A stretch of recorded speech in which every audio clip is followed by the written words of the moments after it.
On the Homeland Security Committee, a longstanding concern has been the prospect of an attack being carried out on the U.S. soil by an individual inspired by the violent extremist propaganda generated by a domestic or foreign terrorist group.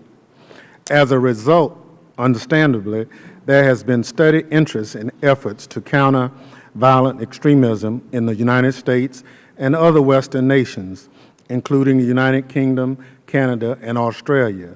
More recently, in response to ISIL's sophisticated online propaganda and recruitment machine, interest in CVE programs, as they have come to be called, has greatly intensified. On a daily basis, ISIL dispatches thousands and thousands of Internet messages to promote its violent terrorist ideology. The volume of this terrorist chatter is concerning. However, ISIL is not alone when it comes to spreading violent extremist ideology over the Internet and social media. Sovereign Citizens Group and other anti-government groups have, over the past few years, successfully recruited new members through the use of mainstream sites such as Facebook, as well as through dedicated extremist sites such as New Saxon and Stormfront. There was a recent deadly attack in South Carolina carried out by an individual who frequented such websites and displayed symbols of hate and oppression, such as the flag of the Confederacy, is in our immediate thoughts. The role that these websites play in domestic terrorism has been a concern for some time. We cannot forget that the fall 2008 plot to assassinate President Obama in a deadly shooting spree was planned by two white supremacists who were reportedly introduced on a social networking website. According to the Southern Poverty Law Center, Stormfront, the first major hate site on the Internet, hosts subforums in over a dozen languages, and nearly half of its traffic comes from outside the United States.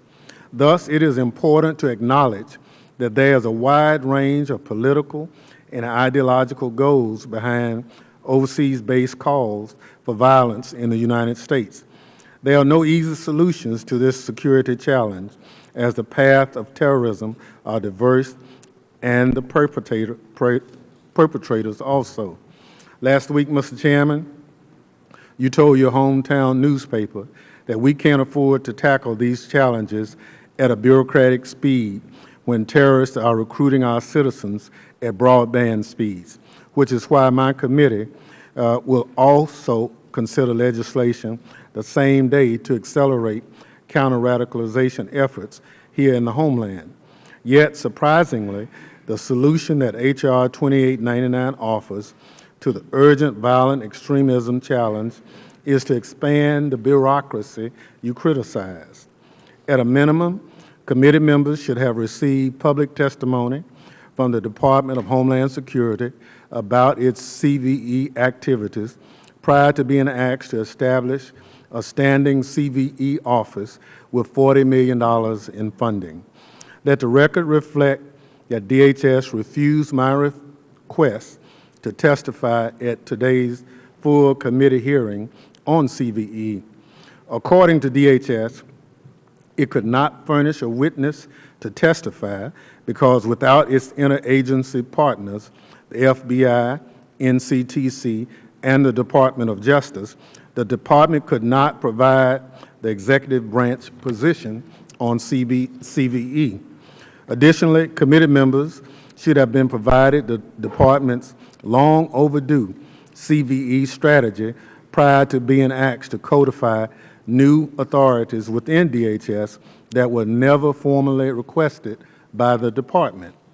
After last week's off-the-record committee briefing by the Department's top CVE official in our classified space, I have serious questions. For example, to what degree is DHS willing to give needed attention to the significant threats posed by sovereign citizens and other anti-government groups who, like ISIL, are actively engaging in recruitment for violence? Until the committee sees DHS's CVE strategy and has the opportunity to evaluate it, there is simply no justification for granting DHS a host of new authorities and resources. Later, I'll be offering a substitute amendment to allow committee members to give urgent attention to CVE instead of a bureaucratic response.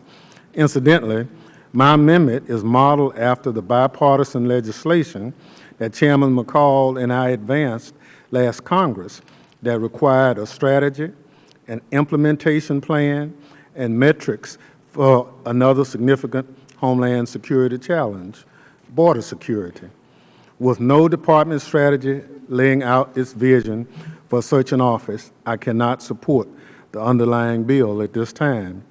Further, I find the thoughtful letter we received last Friday with 48 human rights, civil liberties, and community-based organizations, including the Brennan Center, NAACP, and the ACLU, compelling.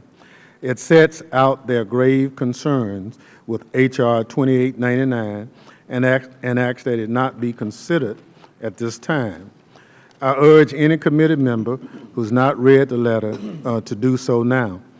In conclusion, Mr. Chairman, I'm disappointed that HR 2899 is being considered today as committee members do not have basics to assess to measure. There's no CVE proposal pending from the department. There's no strategic plan to provide clarity about how the $40 million in dedicated funding and expanding authorities will be utilized. There's no testimony from DHS in an open setting in response to concerns about transparency and the concerns that many Americans have about how current CVE programs are carried out.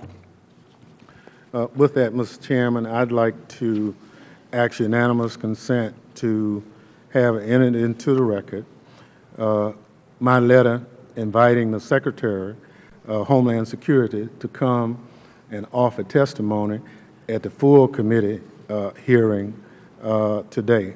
That's the letter, July 9th. Without objection, so ordered. I'd also like to include a letter from July 15th in response to my July 9th letter inviting the Secretary or his representative to come and comment on HR 2899, which talks about countering violent extremism, but there's no mention of HR 2899 in his response. So it is clear that the department, for whatever reason, has decided not to respond to the legislation, and I think they should. If they decide not to, it's a problem. And with that, Mr. Chairman, Without objection, so ordered as well. I yield back. I think